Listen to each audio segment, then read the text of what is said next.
This video is sponsored by Squarespace. Miniature painting is full of techniques, from the classic wash and dry brush to advanced skills like non-metallic metals. There are so many tricks out there, it's nearly impossible to know them all. But today, I'm here to share a few of my favorite techniques that often get overlooked. These will help make your true metallic metal pop, your sword shine, and help bring all those tiny details to life.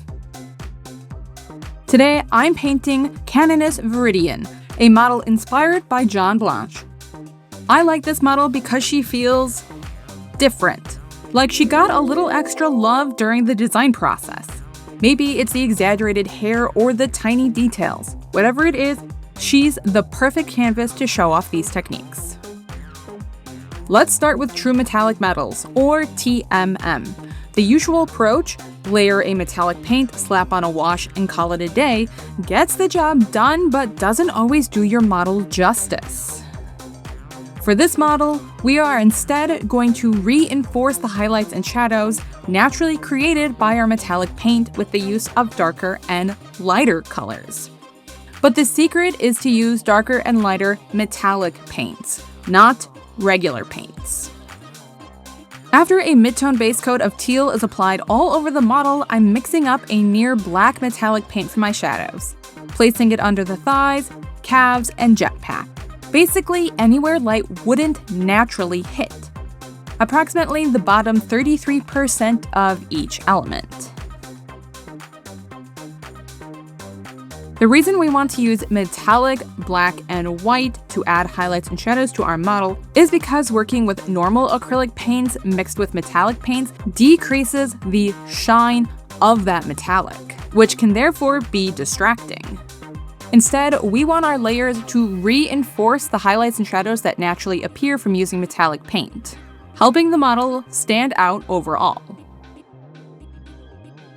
For the highlights, I start by mixing a very bright silver with the base mid-tone color, then gradually layering brighter shades on the raised areas and surfaces that catch the light, like the top of the thigh, the pointed section of the ankle and foot, and the top of the jetpack.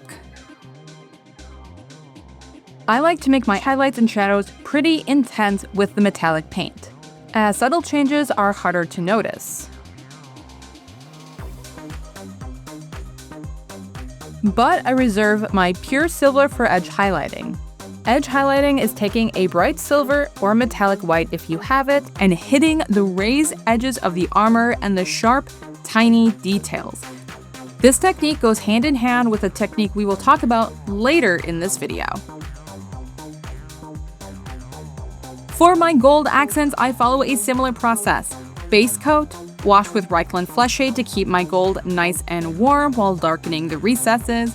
Mix gold with silver for highlights, placing them on the high points, like the cheekbones and forehead of the skulls and edges of the flares, and then pure silver for my edge highlighting.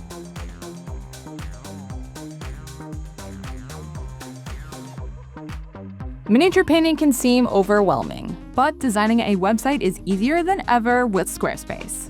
You know I love Squarespace, so I'm so excited about their new Design Intelligence, which empowers anyone to build a beautiful custom website and digital identity using cutting-edge AI tools. Combine that with Squarespace Payments, the easiest way to manage all your transactions in one place, and of course, my favorite flexible design templates with drag and drop features. Squarespace is a no-brainer for creating your perfect website.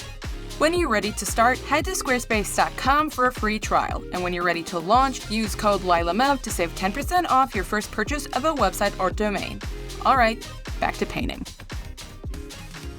Eyes are one of the hardest things to paint. They're tiny, frustrating, and the best part is that you have to make them match, unless you're painting a one-eyed model like this one.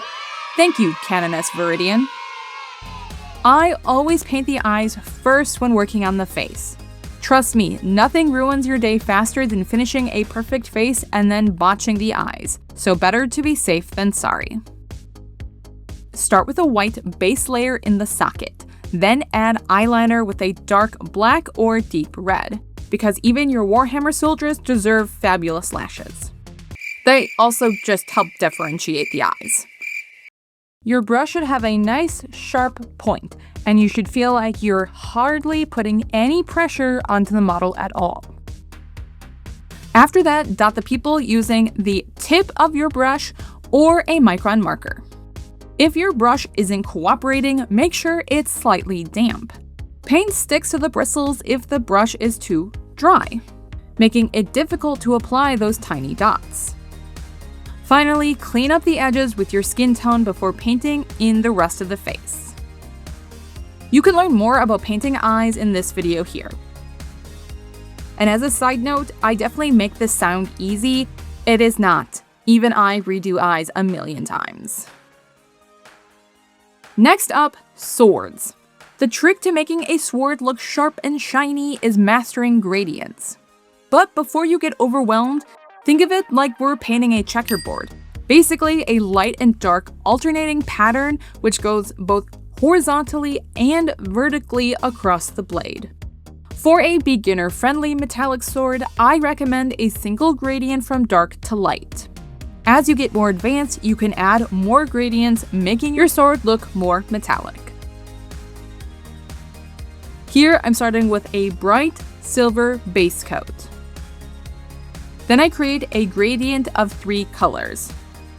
My dark purple, then 2 mid-tone colors, each one a little lighter than the one before it, to fit in between my purple and my silver.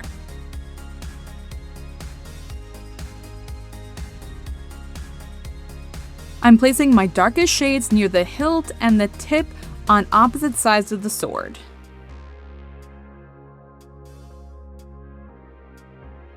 And placing them on the opposite hilt and tip on the other side.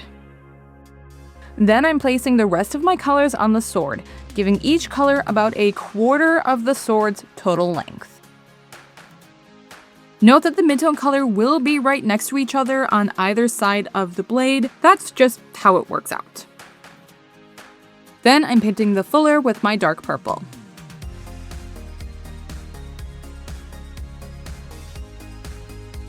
Although the purple I chose was pretty dark, adding in the metallic medium lightened it up quite a bit. So I'm going to deepen that shadow using thin purple ink, starting at the middle of the blade and pulling towards that darker color. Then it's edge highlighting with a pure silver to make the blade pop on both the outside edges as well as the sharp edges of the fuller. This part can definitely be tricky. I like to do this step before I blend out the gradients of my sword, just in case I need to go back in and straighten out that sharp line that goes down the center of my sword. Then at the last minute, I decided the purple didn't quite vibe with the rest of the model, so it's a quick glaze of cyan ink over the purple to fix it. Which, I know. Who is this imposter saying purple is the wrong color? Blacklining, also known as recess shading, is an underrated technique that adds definition and depth to your model. It's honestly one of my favorite steps of miniature painting. By painting thin black or dark brown lines between details like armor plates, scrolls, or other separations, you create tiny shadows that help make each element stand out, which is what helps make your miniature look realistic. Slowly and carefully, using just the tip of the brush, paint lines right at the corner of where each element intersects. In the beginning, your lines might be rather large and uneven, but as you continue, I promise your lines will get smoother. Take your time and make sure your paint is thin to the right consistency. We want it to flow off the brush with the slightest of touches.